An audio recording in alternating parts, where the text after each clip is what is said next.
Eh bien, bonjour, chers frères et sœurs, et merci d'être là. Merci. Grande est ma joie ce matin d'être entouré de vous tous. Et merci de me soutenir par vos prières. Pouvons-nous nous recueillir un court instant? Merci.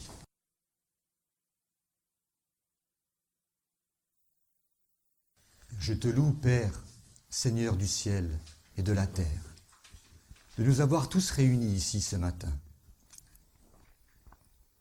Et nous voulons te dire que nous t'aimons, toi le seul vrai Dieu, et Jésus-Christ que tu as envoyé, lui qui nous a fait connaître ton nom, ta gloire, ton caractère. Conduis-nous dans ta vérité et instruis-nous, car tu es le Dieu de notre salut. En toi nous espérons à chaque instant. Père, c'est au nom de Jésus que nous t'avons prié. Amen. Amen. Alors avant de commencer, je souhaite une chaleureuse bienvenue à tous les enfants. Nous sommes très honorés de votre présence parmi nous ce matin. Savez-vous que le Seigneur Jésus aimait beaucoup les enfants? Il a lui-même été un enfant.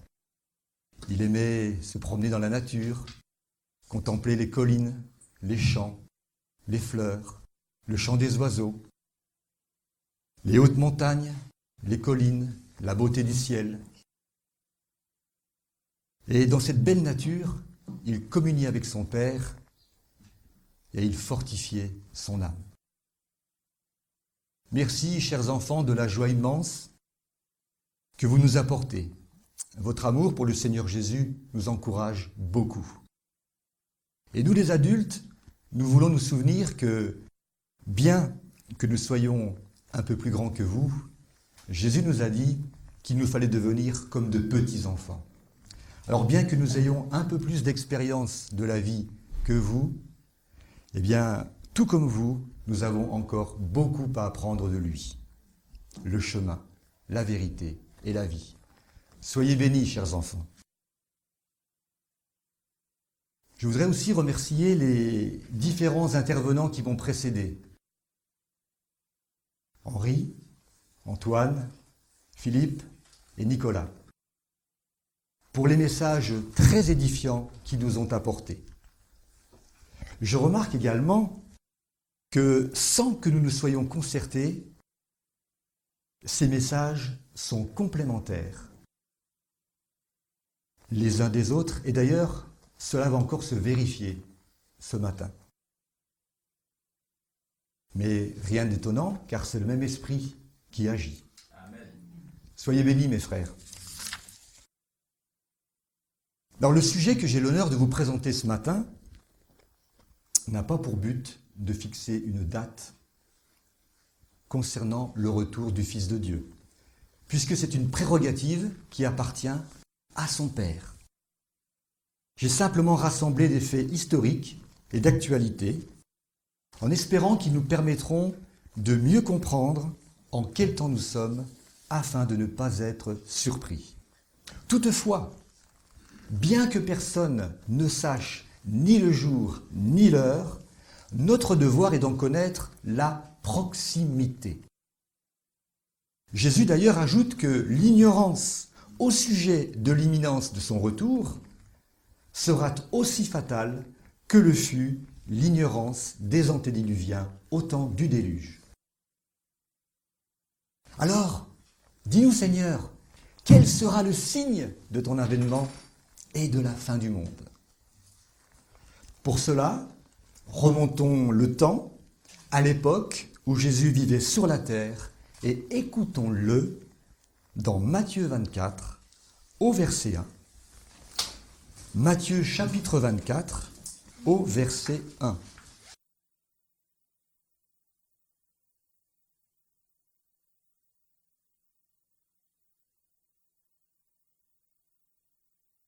Matthieu 24, verset 1.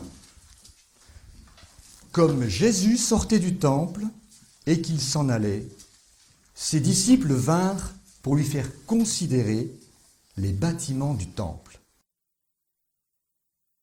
Jésus venait de parler à la multitude en présence de ses disciples. Il avait censuré les scribes, avait déclaré quel serait le sort des Juifs, de leur ville et de leur temple. Ça, c'est Matthieu chapitre 23. Les disciples, eux, supposaient que le temple durerait à toujours. Et ils appelèrent l'attention du Christ sur sa magnificence, comme s'ils voulaient le convaincre qu'il était dans l'erreur. Alors, au verset 2, Jésus leur dit « Voyez-vous, ne voyez-vous pas tout cela?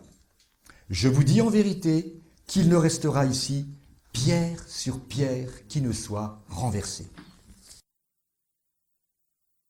Et s'étant assis sur la montagne des Oliviers, au verset 3, ses disciples vinrent à lui en particulier et lui dirent « Dis-nous, quand ces choses arriveront et quel sera le signe de ton avènement et de la fin du monde ?» Jésus ne blâme pas ses disciples de vouloir pénétrer l'avenir, mais il répond à leurs désirs dans une entrevue particulière et non pas devant une multitude. Ici, dans cette intimité, Marc, chapitre 13 et au verset 3, nous dit qu'il y avait Pierre, Jacques, Jean et André, donc 4 disciples qui viennent voir Jésus en particulier. Et Jésus va leur répondre. Alors, bien que cela soit passionnant, le temps nous manquerait pour développer chaque verset des chapitres 24 de Matthieu, 13 de Marc et Luc, et 21 de Luc. Je pense d'ailleurs que vous connaissez bien ce sujet, et plusieurs frères avant moi ont déjà bien abordé ce sujet. Mais nous allons plutôt au-delà de la grande apostasie et de la longue période de la suprématie de la Rome papale, vers les signes de sa seconde venue, dont Jésus déclare, au verset 33 de Matthieu 24, « Quand vous verrez toutes ces choses, sachez que le Fils de l'homme est proche et qu'il est à la porte. » Signe dans le soleil, la lune et les étoiles cités dans Matthieu 24, Marc 13 et Luc 21. La date prophétique indiquant la fin de cette grande affliction est l'an 1798. Elle clôture les 1260 années de la suprématie de la Rome papale, commencée en l'an 538. Daniel 7,25, Apocalypse 12,14 et Apocalypse 13,5. Toutefois, apportons une précision sur la fin de cette grande affliction dont Jésus précise au verset 21 et 22 de Matthieu 24 qu'elle serait abrégée. Que nous révèle l'histoire à ce sujet ? Eh bien, l'histoire nous apprend que la papauté fut revêtue du pouvoir civil pour punir les hérétiques pendant 1260 années. Et si la période de la tribulation des élus n'eût pas été abrégée par la providence, il est probable qu'il n'y eut personne de sauvé. C'est-à-dire que tous les élus auraient été exterminés par leurs ennemis. Mais la réformation de Martin Luther et de ceux qui furent associés à ce grand réformateur a modifié cette tribulation et a restreint la rage de la papauté. Depuis 1700, d'après le témoignage unanime de l'histoire, il n'y a plus eu de persécution générale contre l'Église. En ceci ont été accomplies les paroles des prophètes.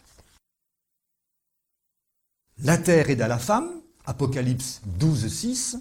Ils seront un peu secourus, Daniel 11,34, avec notamment cette terre d'asile préparée par Dieu de l'autre côté de l'Atlantique, en Amérique. Un peu plus tard, en 1798, Berthier, général français, entra dans la ville de Rome. Le pape fut fait prisonnier et enfermé au Vatican. Son pouvoir civil lui fut ôté, et c'est ici que se termine la période de tribulation dont Jésus parle et laquelle fut abrégée à cause des élus. Alors, Cette précision est importante parce que Antoine nous avait parlé des signes qui se sont produits dans cette période.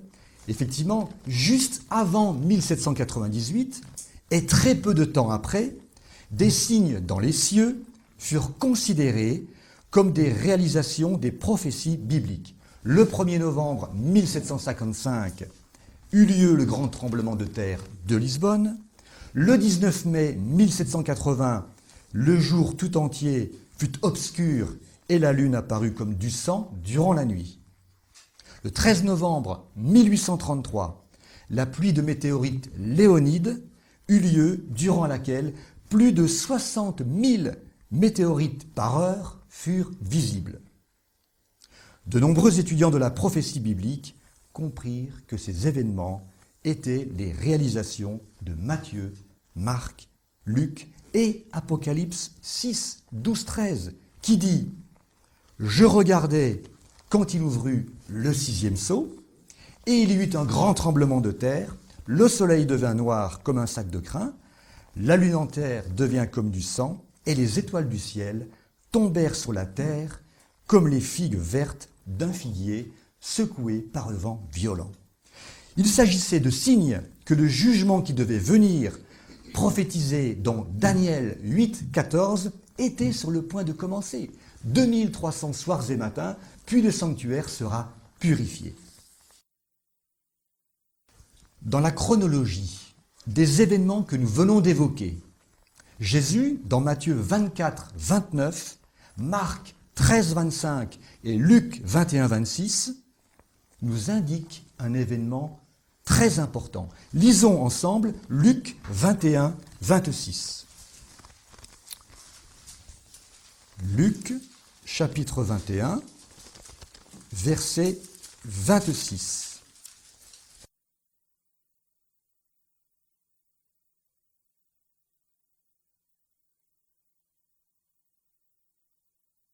Luc 21, 26. Les hommes seront comme rendant l'âme de frayeur dans l'attente des choses qui surviendront dans le monde, car les puissances des cieux seront ébranlées. Et nous allons lire aussi ensemble Apocalypse, chapitre 6, verset 14. Apocalypse, chapitre 6, et le verset 14.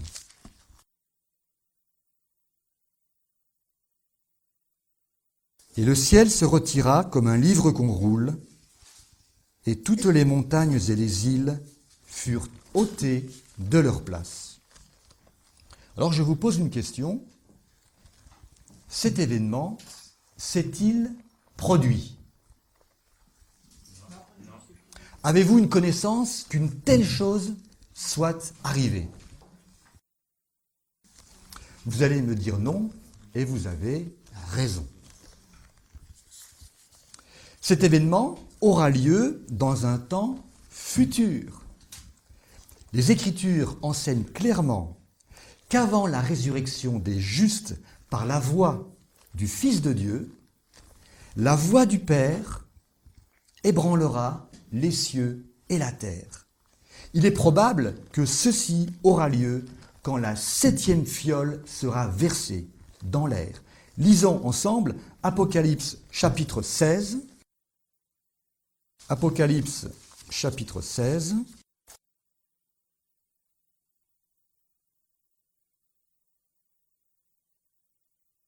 Les versets 17, 18 et 20. Versets 17, 18 et 20. Le 7e ange versa sa coupe dans l'air, et il sortit du temple de Dieu, du trône, une grande voix qui disait « C'en est fait ». Et il y eut des voix, des tonnerres, des éclairs et un grand tremblement de terre. Un si grand tremblement qu'il n'y en a jamais eu de pareil depuis qu'il y a des hommes sur la terre. Et le verset 20, « Et toute île s'enfuit, et les montagnes ne furent plus trouvées. »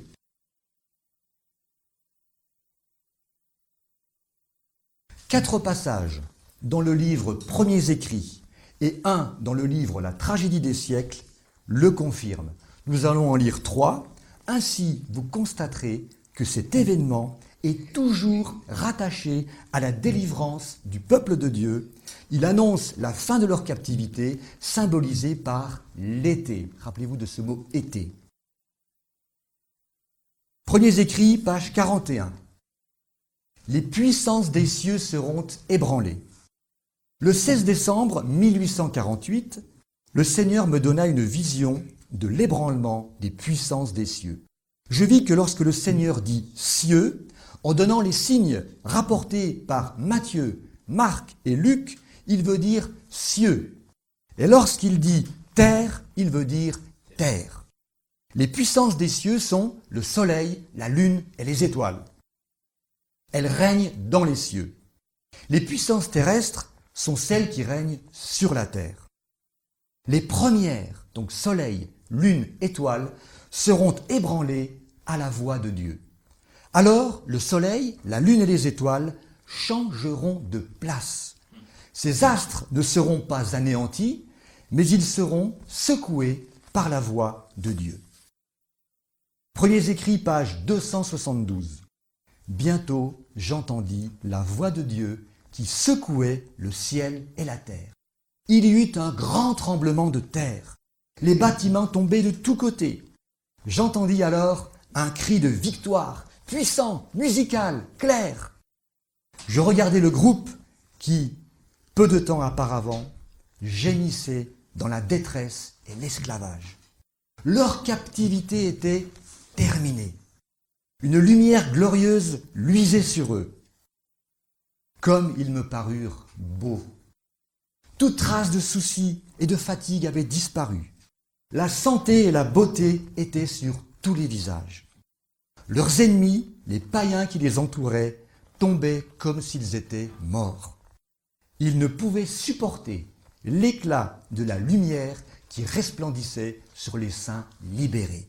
Amen.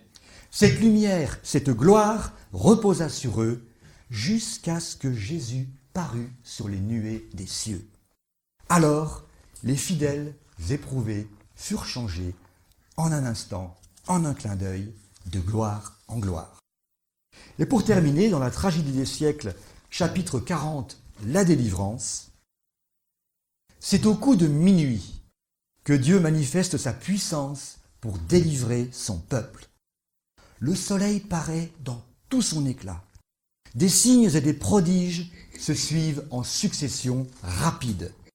Les méchants observent cette scène avec terreur, tandis que les justes admirent les gages de leur délivrance. Tout dans la nature semble avoir abandonné sa marche ordinaire. Les cours d'eau cessent de couler. De lourds et sombres nuages se lèvent et s'entrechoquent. Au milieu d'un ciel irrité, on distingue un espace clair. D'une voix indescriptible, la voix de Dieu en sort semblable au bruit de grandes eaux et proclame « c'en est fait, c'est fini ». Cette voix ébranle les cieux et la terre. Il se produit un grand tremblement de terre tel qu'il n'y en a jamais eu depuis que l'homme est sur la terre, un aussi grand tremblement de terre. Dans Matthieu, Marc et Luc, l'ébranlement des puissances des cieux est immédiatement suivi de la venue du Fils de l'homme sur une nuée. Lisons Luc 21. Luc, chapitre 21.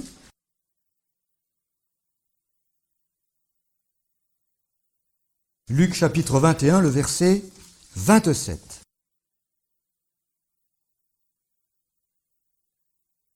Luc, chapitre 21, verset 27. Et alors, ils verront venir le Fils de l'homme sur une nuée avec une grande puissance et une grande gloire. Jésus va ensuite utiliser le figuier pour faire une comparaison avec sa proche venue, en disant, en indiquant que lorsque nous verrons arriver ces choses, sachez que le Fils de l'homme est proche est à la porte et il précise que cette génération ne passera pas, que toutes ces choses n'arrivent. Lisons ensemble Marc chapitre 13. Marc chapitre 13.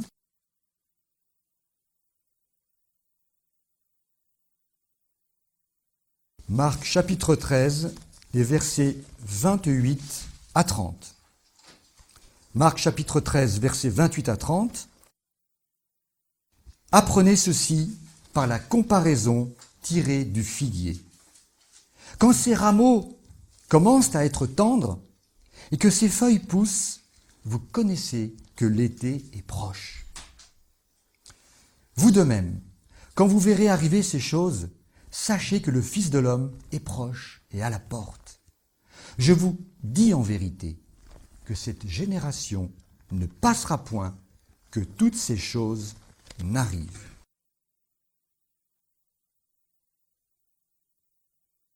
Il nous faut comprendre les paroles de Jésus à propos de cette génération qui ne passe pas. Notre Seigneur nous donne des signes afin qu'une génération, la dernière, puisse se préparer pour sa venue.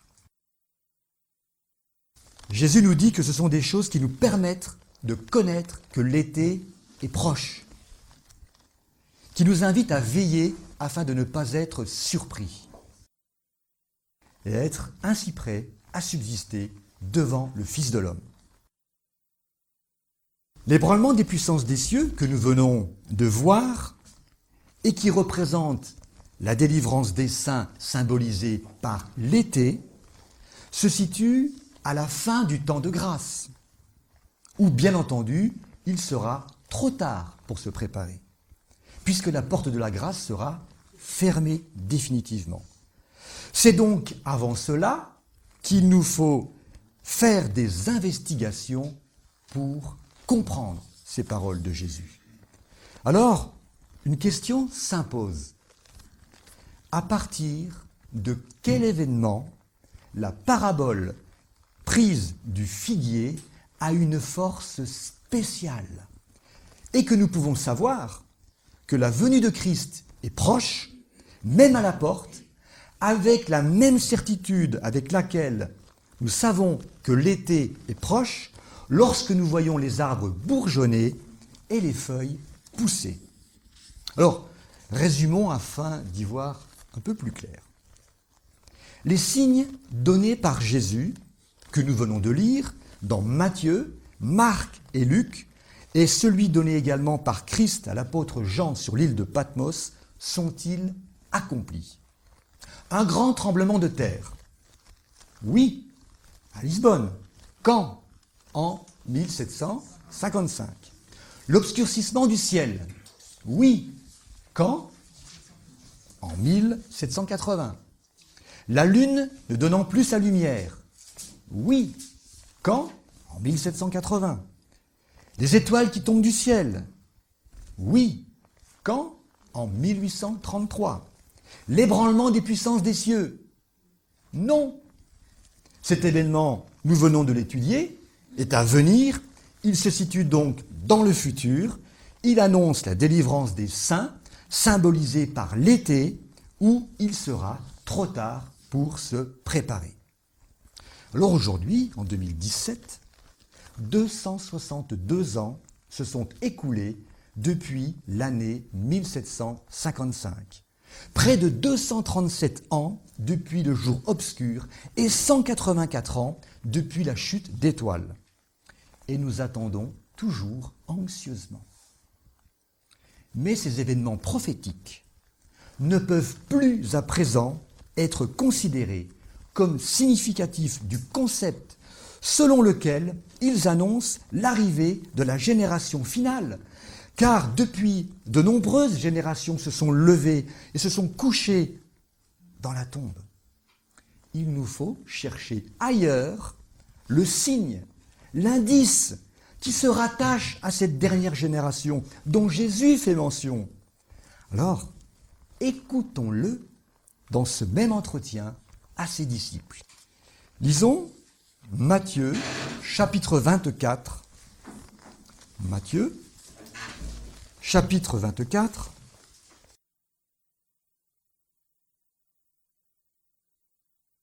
Matthieu chapitre 24, les versets 15 à 20. Matthieu 24, 15 à 20. Quand vous verrez dans le lieu saint l'abomination de la désolation dont le prophète Daniel a parlé, que celui qui lise fasse attention. Alors, que ceux qui seront dans la Judée s'enfuient aux montagnes. Que celui qui sera au haut de la maison ne descende point pour emporter quoi que ce soit de sa maison. Et que celui qui est au champ ne retourne point en arrière pour emporter ses habits. Malheur aux femmes qui seront enceintes et à celles qui allaiteront ces jours-là. Priez que votre fuite n'arrive pas en hiver, ni en un jour de sabbat.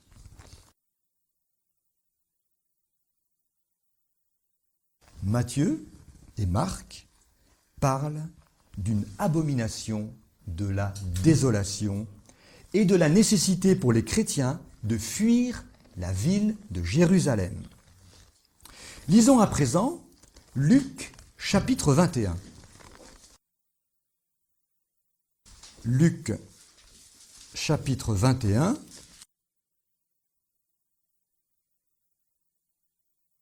Les versets 20 et 21. Luc chapitre 21, versets 20 et 21.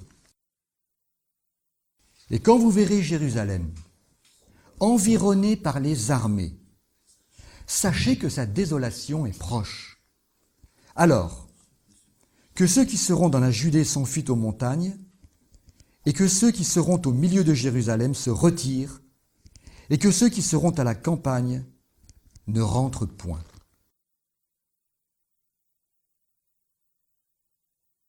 Donc d'une manière similaire, Luc dit que la ville sera encerclée et que les chrétiens devront prendre la fuite. Cependant, une partie de la prophétie n'est mentionnée ni par Matthieu ni par Marc. Elle se trouve dans la dernière partie du verset 24 de Luc. Mais mettons le texte dans le contexte des 4 versets précédents et lisons ensemble Luc chapitre 21, versets 20 à 24. Donc Luc 21, versets 20 à 24. Et quand vous verrez Jérusalem environnée par les armées, sachez que sa désolation est proche. Alors que ceux qui seront dans la Judée s'enfuient aux montagnes, que ceux qui seront au milieu de Jérusalem se retirent, et que ceux qui seront à la campagne ne rentrent point. Car ce sera des jours de châtiment, afin que toutes les choses qui sont écrites s'accomplissent. Malheur aux femmes enceintes et à celles qui allaiteront ces jours-là, car il y aura une grande calamité sur ce pays et de la colère contre ce peuple. Ils tomberont sous le tranchant de l'épée, et ils seront menés captifs parmi toutes les nations. Et Jérusalem sera foulée par les gentils, jusqu'à ce que le temps des gentils soit accompli. Jérusalem sera foulée aux pieds par les gentils, par les nations, par les païens, jusqu'à ce que le temps des gentils soit accompli.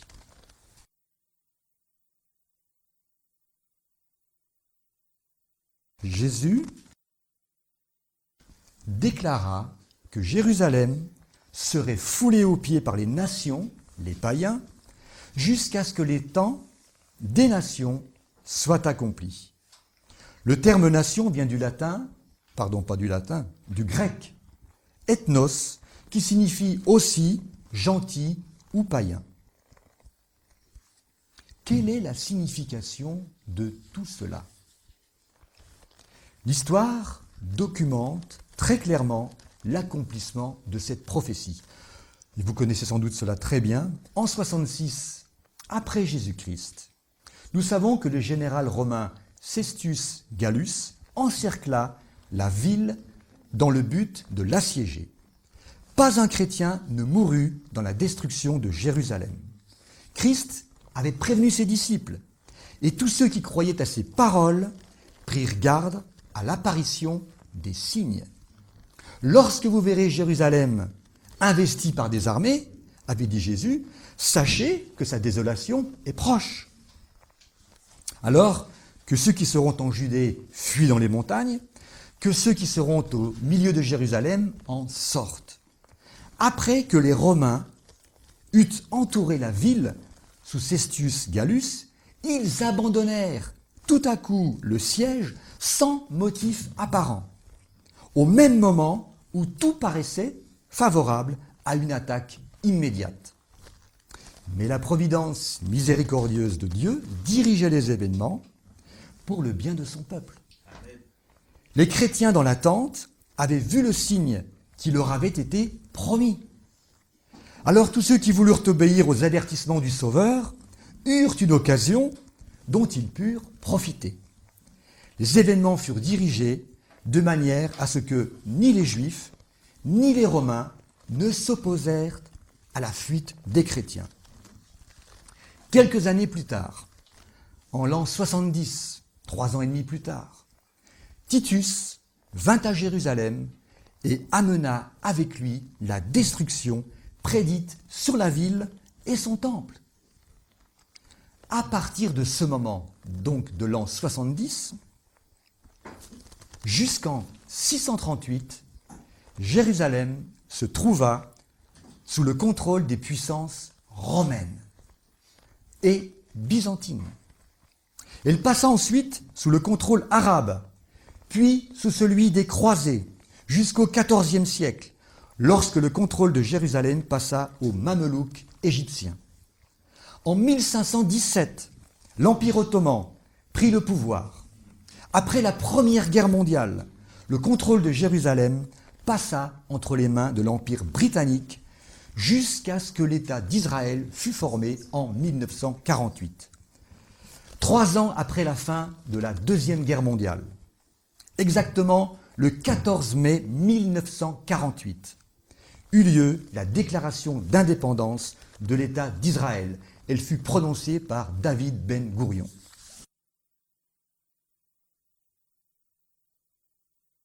Donc la nouvelle partie de la ville, à l'ouest, fut entre les mains des Juifs, tandis que la partie ancienne, originale, fut sous le contrôle islamique de la Jordanie. Ce fut ainsi jusqu'en 1967, où, durant la guerre des 6 jours, la vieille ville de Jérusalem fut prise par Tsahal, l'armée israélienne, et se retrouva enfin entre les mains juives, commençant la réalisation de la prophétie de Jésus telle qu'elle se trouve dans Luc 21-24 que nous venons de lire, et Jérusalem sera foulée aux pieds par les nations jusqu'à un moment, jusqu'au moment où le temps des gentils, des païens, des nations sera accompli. Mais il va falloir attendre quelques années pour assister au plein accomplissement de cette prophétie sur Jérusalem donnée par Jésus. Nous allons y venir. Mais avant cela, j'ouvre ici une parenthèse d'une grande importance. Le Dieu d'Abraham, d'Isaac et de Jacob a suscité le mouvement adventiste afin qu'il délivre au monde un message spécifique, le message des 3 anges, d'Apocalypse 14, 6 à 12. Alors je ne vais pas reprendre ici l'histoire de ce mouvement. Simplement, je souligne quelques faits marquants en rapport avec notre étude. En 1872, les pionniers de la dénomination adoptent une profession de foi qui a été maintenue jusqu'en 1915, année du décès d'Ellen White. Lisons le premier et le deuxième principe. Il y a un seul Dieu, personnel, être spirituel, le créateur de toutes choses, omnipotent, omniscient, éternel, de sagesse infinie, saint, juste, bon, véritable et miséricordieux, qui ne connaît l'ombre d'un changement et qui est partout présent par son représentant, l'Esprit Saint. Psaume 139, 7. Que dit le psaume 139, 7 ? Je vous invite à le lire. Psaume 139 et le verset 7. Psaume 139, 7. Où irai-je loin de ton esprit et où fuirai-je loin de ta face ? Et le deuxième principe fondamental de 1872 dit « Il y a un seul Seigneur, Jésus-Christ, le Fils du Père éternel, par qui il créa toutes choses. »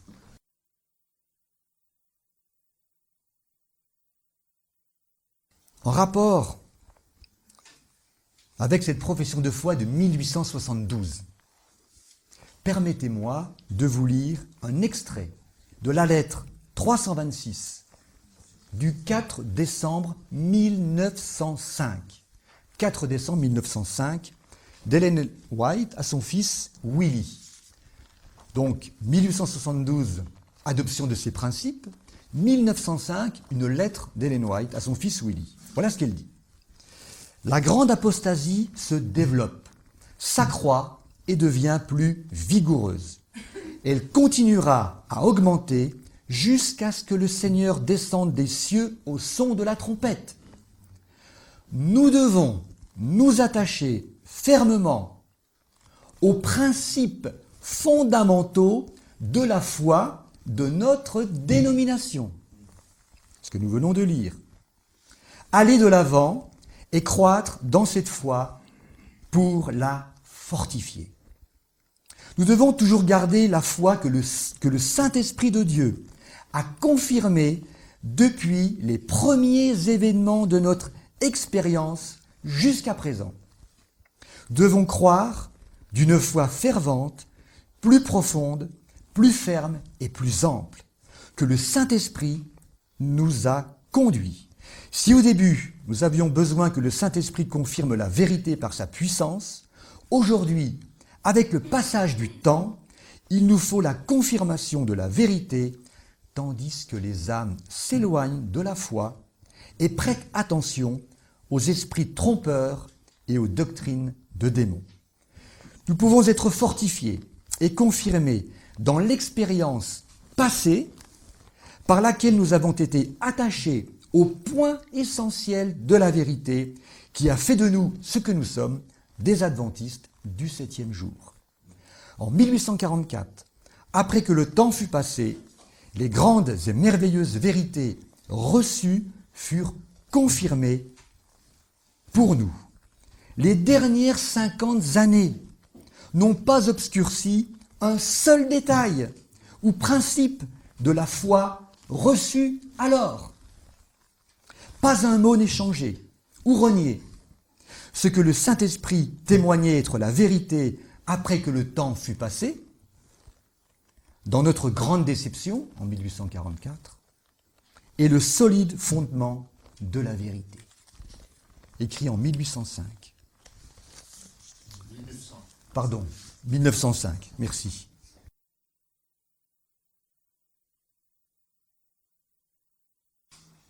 Et je voudrais aussi vous lire cet avertissement qu'il a écrit en 1915, l'année de sa mort. Je vous le dis maintenant, que lorsque je serai mis au repos, de grands changements prendront place. Je ne sais pas quand je serai enlevé, et je désire que tous soient avertis contre les ruses du diable.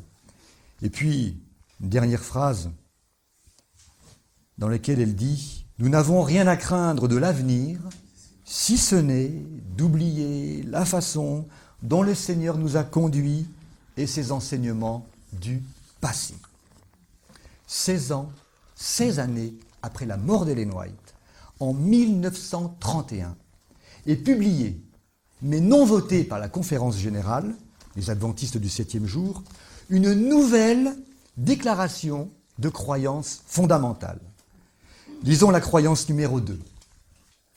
La divinité ou Trinité se compose du Père éternel, être personnel, spirituel, omnipotent, omniscient, infini en sagesse et en amour, du Seigneur Jésus-Christ, Fils du Père éternel, par qui toutes choses ont été créées et par qui sera accompli le salut des rachetés, du Saint-Esprit, troisième personne de la divinité, la grande puissance régénératrice dans l'œuvre de la rédemption.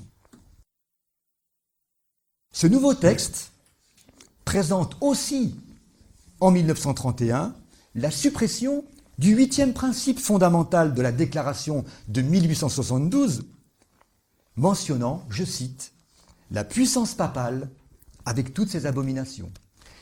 Et suppression aussi du 13e principe, dans la présentation de 1931, qui disait « Étant l'homme de péché, la papauté a pensé changer les temps et la loi de Dieu, dans Daniel 7, 25, et a induit pratiquement toute la chrétienté en erreur concernant le 4e commandement. » Ces deux principes fondamentaux de 1872 ont été remplacés par deux autres croyances en 1931.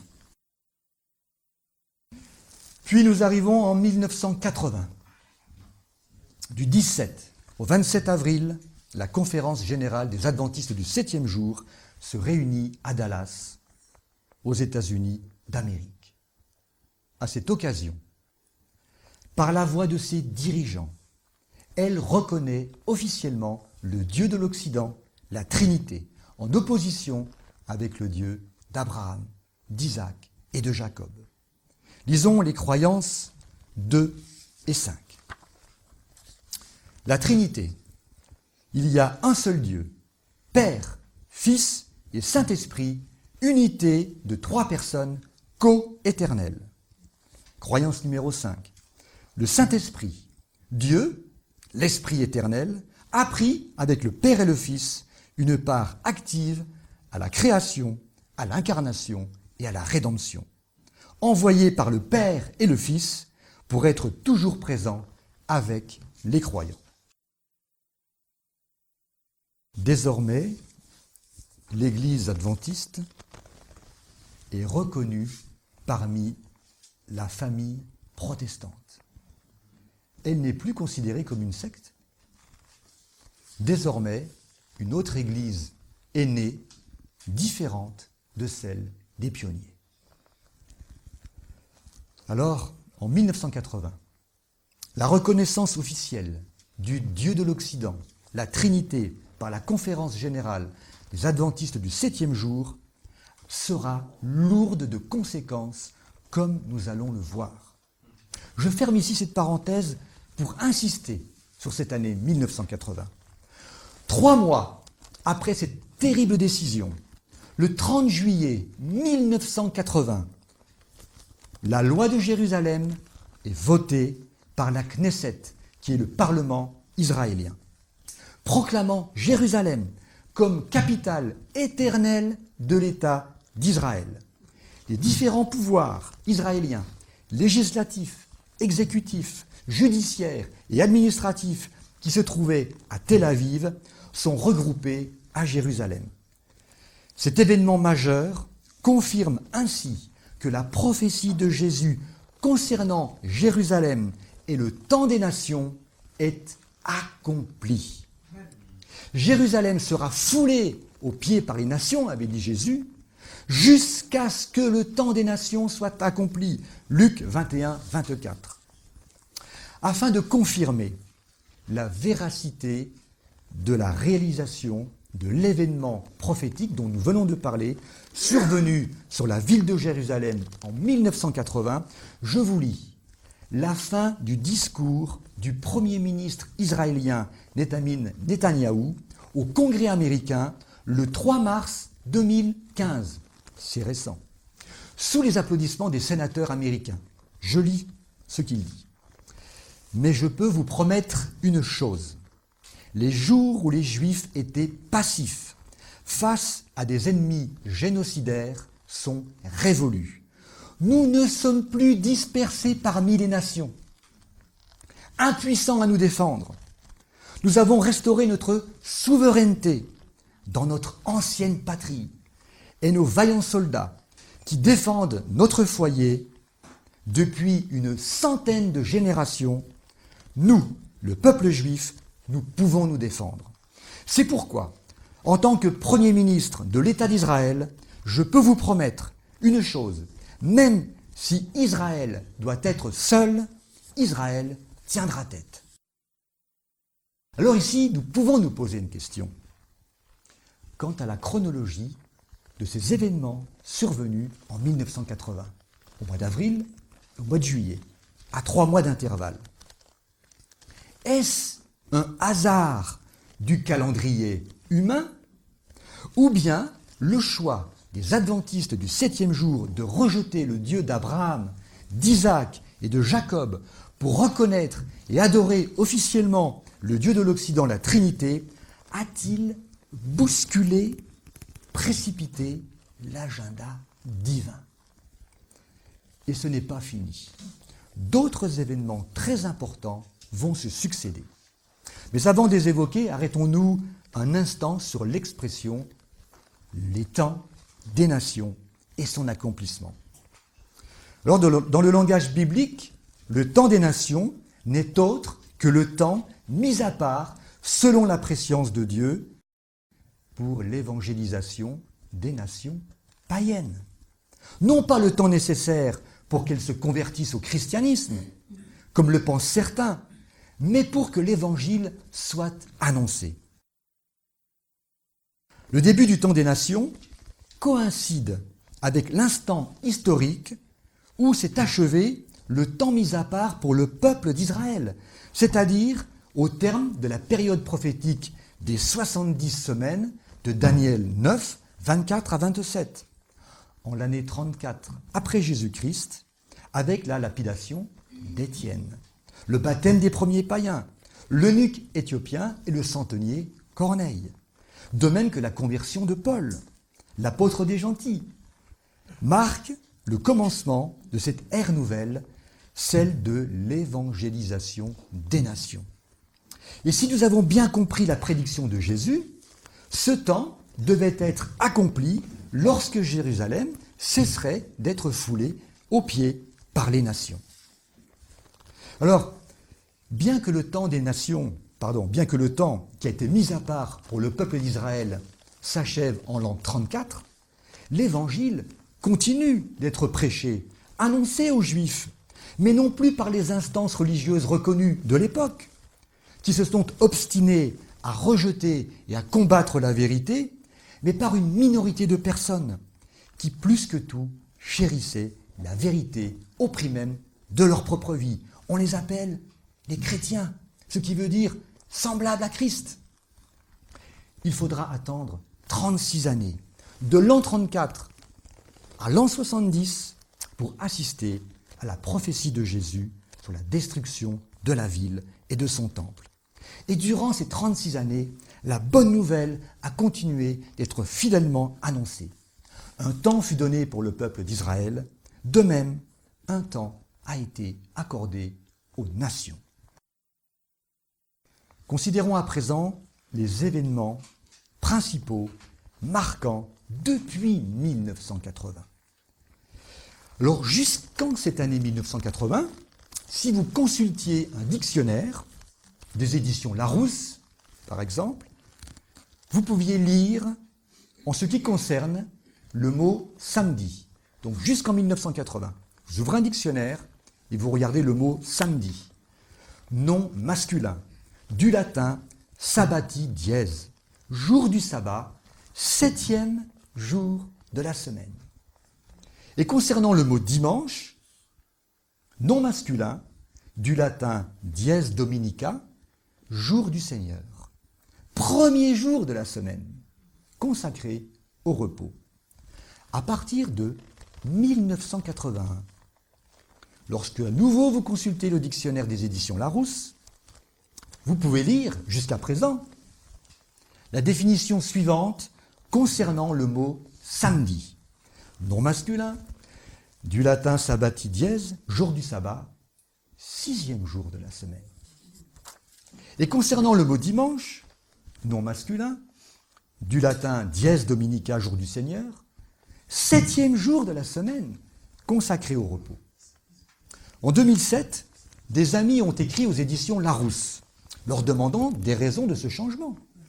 Je vous lis la réponse du directeur éditorial des éditions Larousse en date du 14 février 2007.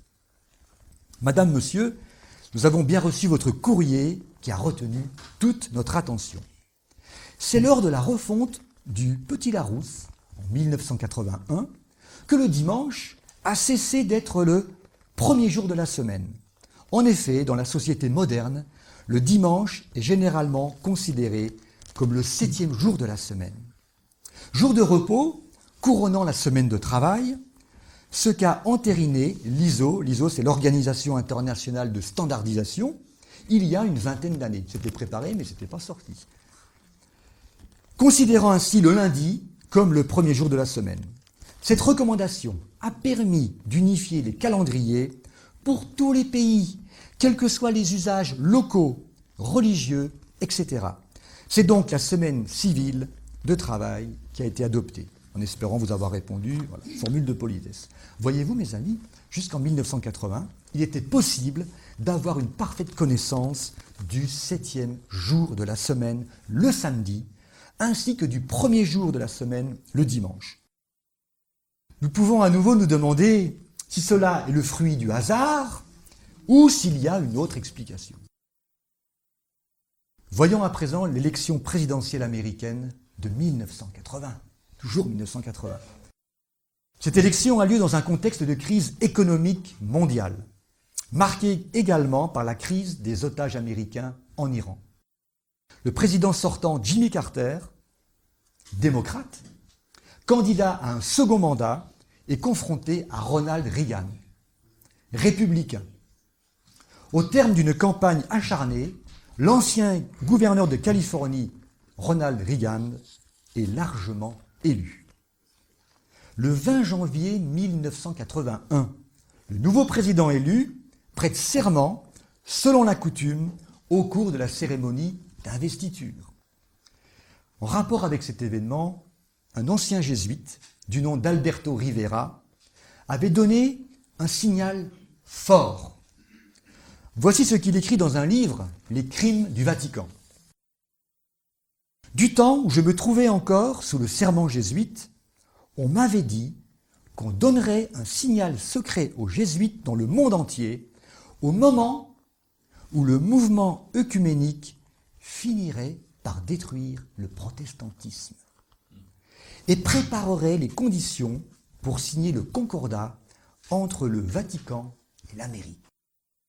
Ce signal serait reconnu quand le président de l'Amérique aurait prêté serment tourné vers l'obélisque.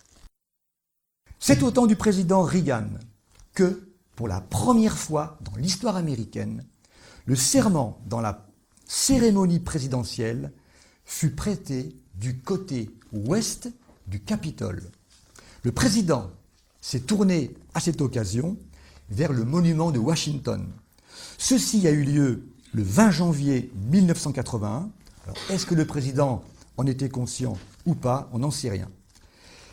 Un obélisque, c'est une colonne quadrangulaire dont les côtés sont orientés vers les 4 points cardinaux, surmontés par un pyramidion. Il représente la combinaison du pouvoir global religieux et séculaire. De tels obélisques se trouvent en Égypte, à Washington et au Vatican. Pour les jésuites, maçons et autres adhérents des organisations secrètes, c'est le symbole d'un seul gouvernement mondial. J'ai personnellement vérifié, et vous pouvez le faire, il faut le faire, cette information, en reprenant toutes les cérémonies d'investiture qui ont eu lieu depuis le premier président des États-Unis, George Washington, le 30 avril 1789, jusqu'à Ronald Reagan. Aucun d'entre eux n'a prêté serment devant la façade ouest du Capitole. Le premier fut effectivement Ronald Reagan, élu en 80. Le 16 octobre 1978, Karol Wojtyła devient Jean-Paul II. Quelques mois plus tard, en juin 1979, c'est à sa chère Pologne qu'il consacre son premier voyage et réunit une foule si considérable qu'elle prend alors pleinement conscience de sa puissance. Les grèves se multiplient, le pouvoir est déstabilisé. Fin 1981, lorsque celui-ci, à bout d'arguments, instaure la loi martiale, Solidarność compte 10 millions d'adhérents et est soutenu par une profonde vague sociale. L'histoire n'est pas terminée, mais pour la première fois, un régime communiste est profondément ébranlé. Et il ne l'est pas par des bombardiers stratégiques de l'adversaire, mais par son propre peuple. Il tombera 8 ans plus tard avec les autres. Entre-temps, Jean-Paul II est devenu un chef d'État qui poursuit au niveau planétaire ce qu'il a démarré au niveau de son pays. Pendant la présidence de Ronald Reagan, une collaboration s'intensifia avec Jean-Paul II. L'ambassadeur américain au Vatican, James Nicholson, parle à ce sujet d'une alliance stratégique entre Washington et le Vatican contre l'Union soviétique. Non pas une conspiration à l'encontre de Moscou, mais une alliance d'intérêts. Jean-Paul II, comme Ronald Reagan, avait intérêt à changer le régime soviétique, parce qu'ils estimaient que c'était une menace à la paix. D'ailleurs, le dernier maître communiste du Kremlin, Mikhaïl Gorbatchev, et le pape Jean-Paul II devaient bientôt se rencontrer et s'estimer mutuellement. En décembre 1989, M. Gorbatchev fut reçu en audience au Vatican. Et 3 mois plus tard, il déclara « Tout ce qui s'est produit en Europe de l'Est durant ces dernières années aurait été impensable sans la présence de ce pape. » Quel fut le résultat de tout cela ? Dans la nuit du jeudi 9 au vendredi 10 novembre 1989, le mur de Berlin tombe, après plus de 28 années d'existence. Et la seconde conséquence de l'ouverture du mur est la désagrégation de l'Empire soviétique. Entre 1990 et 1991, 15 républiques socialistes soviétiques deviennent des pays indépendants. Ainsi, l'ouverture du mur et la chute des régimes communistes d'Europe centrale qui s'ensuivit ont stupéfié le monde occidental. Alors, voyez-vous, mes amis, la soudaineté avec laquelle ces événements imprévisibles sont survenus doivent nous alerter concernant ceux de la fin, ceux qui sont devant nous. Alors, quelle fut la conséquence logique de l'effondrement du bloc socialiste soviétique ? Eh bien, nous allons nous tourner vers le prophète Daniel afin d'obtenir la réponse. Prenons, si vous voulez bien, Daniel, chapitre 2. Daniel, chapitre 2.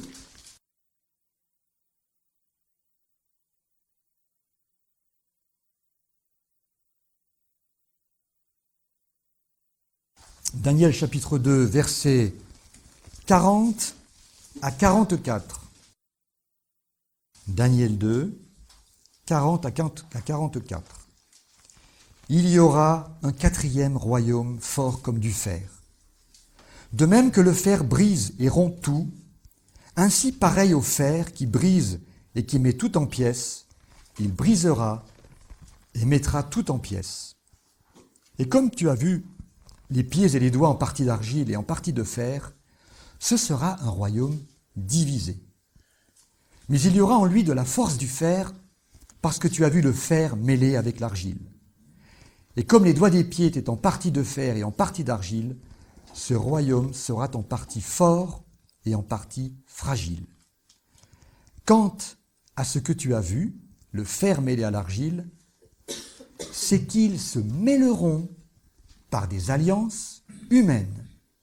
Mais ils ne seront pas unis l'un à l'autre, de même que le fer ne s'allie point avec l'argile. Et dans le temps de ces rois, le Dieu des cieux suscitera un royaume qui ne sera jamais détruit, et ce royaume ne passera point à un autre peuple.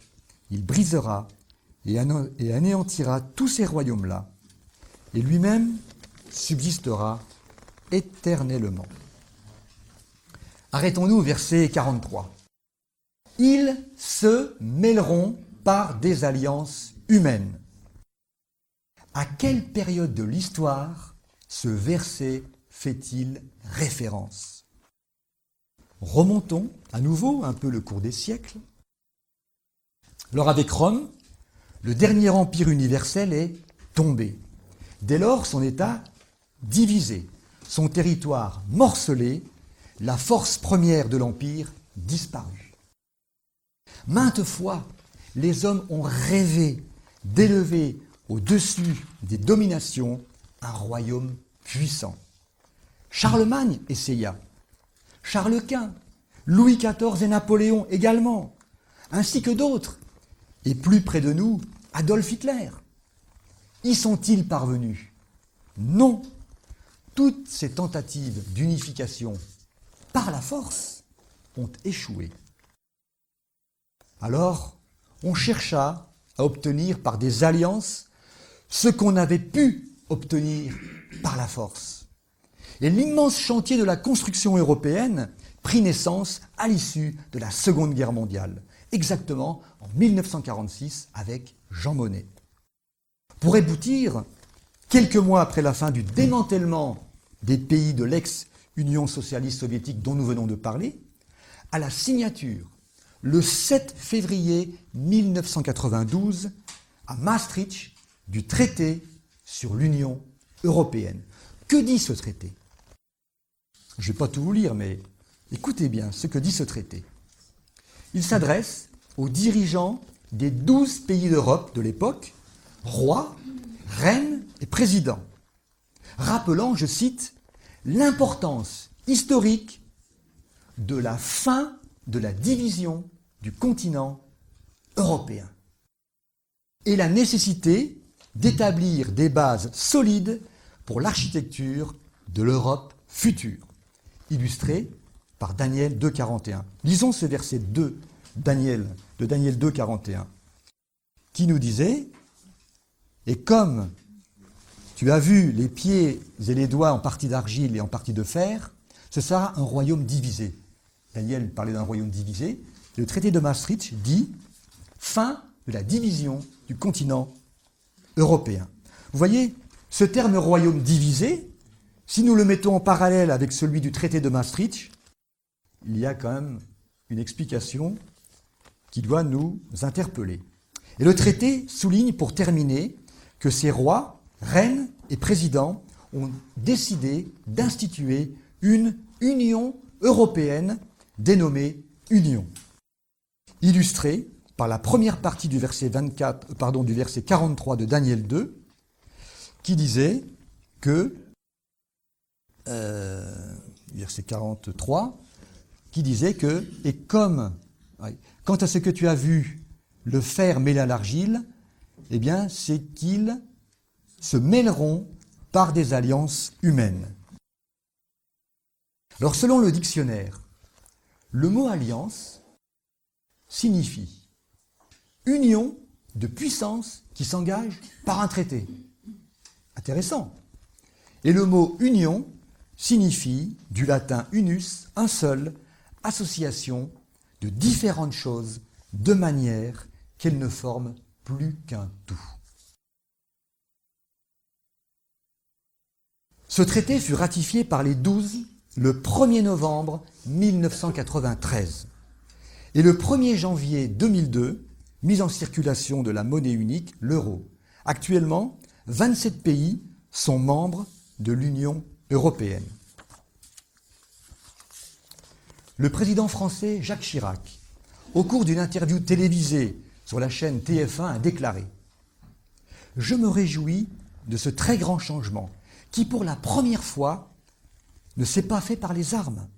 C'est un libre consentement de chacun qui nous a permis de franchir un pas décisif. » Il ajoute « Le grand mérite de la construction européenne, c'est d'avoir assuré la paix et renforcé la démocratie. » Alors voyez-vous, les hommes peuvent dire « il reste un autre plan ».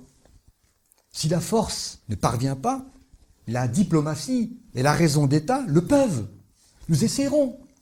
Et comme le prophète l'annonce, lorsqu'il dit « ils se mêleront par des alliances humaines », des alliances sont nées avec l'Union européenne, dans l'espoir de consolider leur pouvoir et pour finalement unir leur royaume divisé en un seul. Et y parviendront-ils ? Non, le prophète répond au verset 43, « Ils ne seront pas unis l'un à l'autre, de même que le fer ne s'allie pas avec l'argile. » Et le récent Brexit nous le prouve. Il ajoute au verset 44, « Et dans le temps de ces rois qui font des alliances pacifiques, maintenant, non pas avant, c'était par la force. Dans le temps où vont régner ces rois qui se mêlent par des alliances humaines pour s'unir, le Dieu des cieux suscitera un royaume qui ne sera jamais détruit. » Chers amis, comprenez-vous à quel moment de la prophétie nous nous trouvons aujourd'hui ? Savez-vous pourquoi le drapeau européen est-il bleu, avec 12 étoiles dorées en cercle ?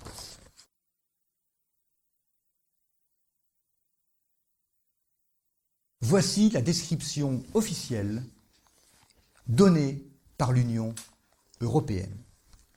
Le drapeau est représenté par un cercle de 12 étoiles d'or sur fond bleu. Les étoiles symbolisent des idéaux d'unité, de solidarité et d'harmonie entre les peuples d'Europe. Pourquoi ces 12 étoiles ?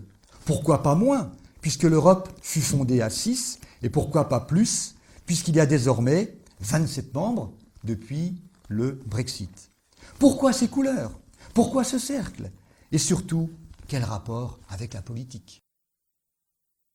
Alors, tout commence en 1950, quand le Conseil de l'Europe, qui est alors un modeste organisme, qui s'occupe de culture et de droits de l'homme, cherche un symbole pour le représenter.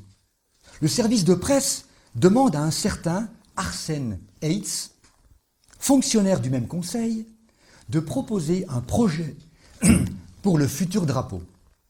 Auparavant, le conseil avait refusé plusieurs projets. Arsène Heitz s'inspire d'une médaille porte-bonheur qui était en vente chez les Petites Sœurs de Saint-Vincent de Paul. Une institution religieuse catholique, il conçut un drapeau bleu sur lequel se détachent les 12 étoiles de la médaille miraculeuse. Il se garda bien de révéler la source de son inspiration et les membres du conseil ne virent là que le ciel bleu sans nuages et la symbolique rassembleuse du chiffre 12. Le projet de M. Heitz fut adopté à l'unanimité. Quand ? Le 8 décembre 1955, fête de l'Immaculée Conception. Et il est devenu, à partir du 1er janvier 1986, le symbole de toutes les institutions européennes. En 1989, on a trouvé dans une revue catholique confidentielle, Magnificat, la confession d'Arsène Heitz, qui se disait très fier que le drapeau de l'Europe soit celui de Notre-Dame.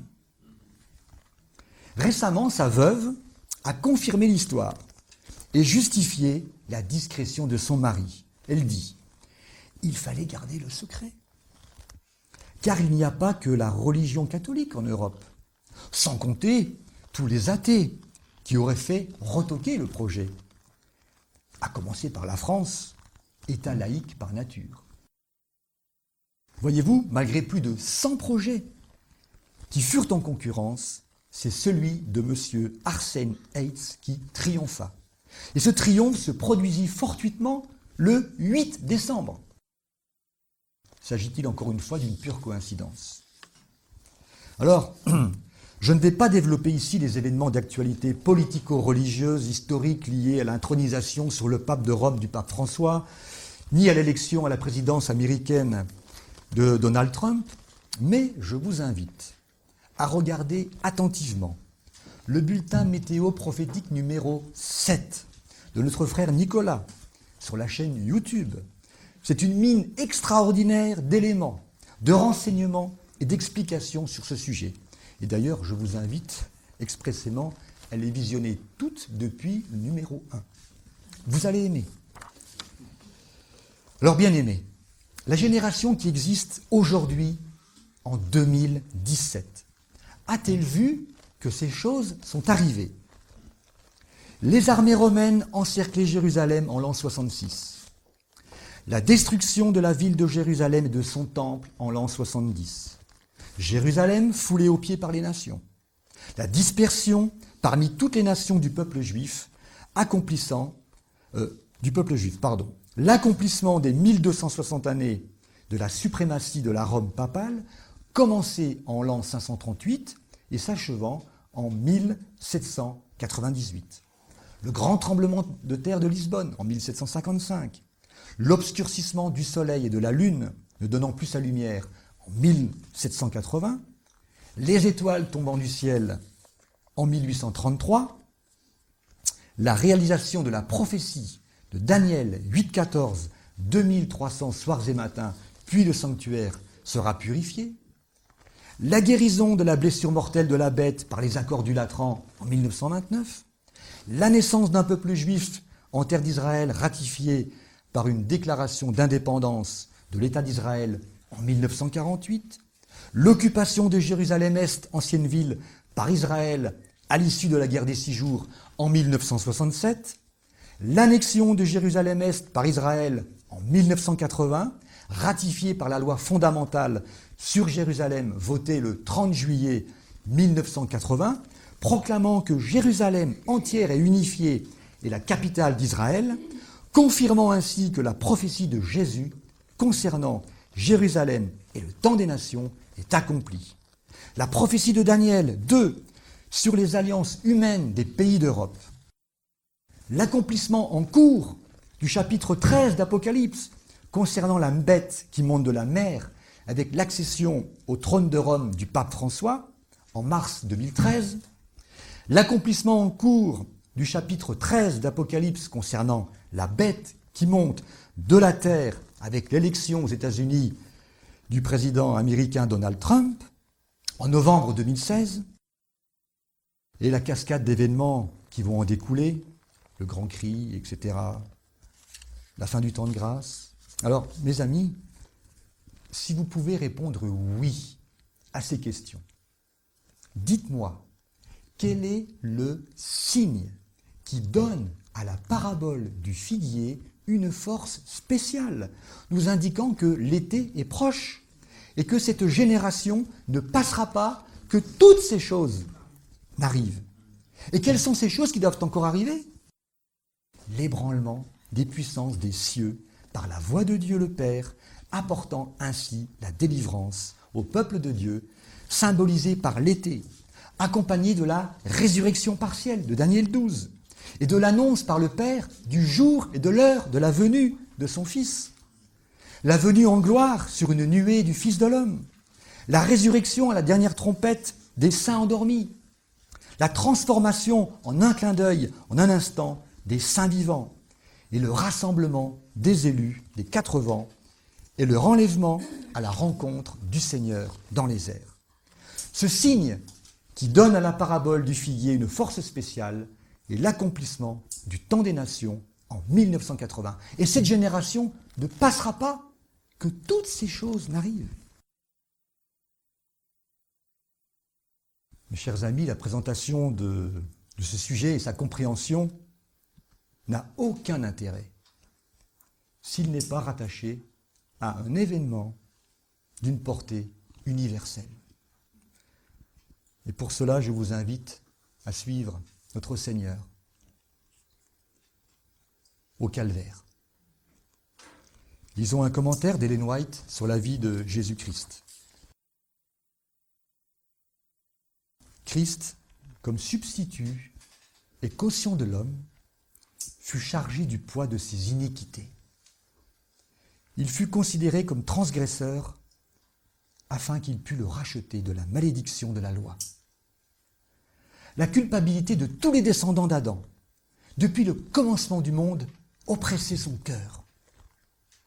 La colère de Dieu et la terrible manifestation de son déplaisir à cause du péché remplissaient son âme de consternation. À la pensée que son Père cachait sa face de lui, le Sauveur, dans cette heure d'angoisse suprême, avait le cœur percé d'une douleur que l'homme ne comprendra jamais entièrement. Chaque douleur endurée sur la croix par le Fils de Dieu, les gouttes de sang qui découlèrent de sa tête, de ses mains et de ses pieds, les convulsions qui torturèrent son corps, et les angoisses inexprimables qui remplirent son âme lorsque son Père cacha sa face de lui, toutes ces choses parlent à l'homme et lui disent « C'est par amour pour toi que le Fils de Dieu consentit à supporter ses crimes odieux. C'est par amour pour toi qu'il a dépouillé l'empire de la mort et qu'il a ouvert les portes du paradis et de la vie éternelle. La majesté du ciel mourut abandonnée des croyants, privés de tout acte de parole et de sympathie qui la soulagea. Il ne fut même pas permis aux anges, remplis de pitié, de servir leur chef bien-aimé. Alors mes amis, rendons-nous souvent dans le jardin de Gethsémanée, ainsi qu'au mont Golgotha, et écoutons la douce voix de Jésus, notre Sauveur, nous parler. Et là, dans le secret de notre cœur, implorons-le de nous donner sa gloire, son caractère. Chers frères et sœurs, avons-nous, à la lumière de la lampe sacrée, étudié tous les signes énoncés par Jésus-Christ en réponse à la question de ses disciples ? Dis-nous, Seigneur, quel sera le signe de ton avènement et de la fin du monde ? Si oui, alors permettez-moi encore de vous poser cette question. Quelle est la génération qui verra toutes ces choses arriver ? À vous d'y répondre, de prier comme jamais et de vous préparer. Puisse le Dieu que nous adorons, le même Dieu qu'adorait Abraham, Isaac et Jacob, nous bénir abondamment. Amen. Prions ensemble, mes amis.